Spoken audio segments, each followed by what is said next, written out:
Diciamo che ci è voluto un po' di tempo, siamo passati dal 7 maggio che eravamo dipendenti unici calcestruzzi all'8 maggio che eravamo imprenditori, diciamo che è stato un bel salto.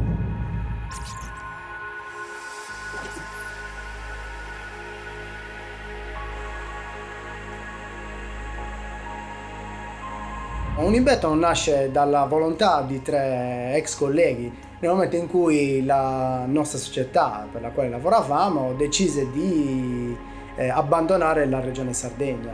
C'ero io dell'ufficio tecnico di Unical, mentre Maurizio e Andrea erano i referenti commerciali degli impianti che poi sono diventati i nostri, quindi Cagliari e San Giovanni Suergia. Alla fine di una riunione nel quale ci comunicavano la cessione ad altre aziende degli impianti, è bastato un WhatsApp girato a 3 persone per mettere in piedi tutta questa macchina.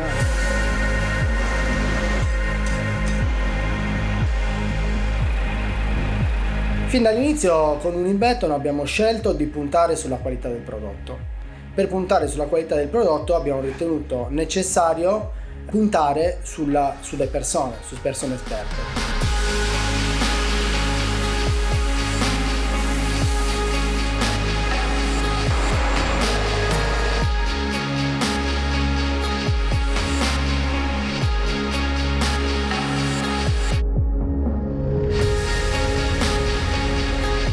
La nostra esperienza sessantennale, perché se ci mettiamo tutti insieme sono 60 anni di esperienza, ha fatto la differenza.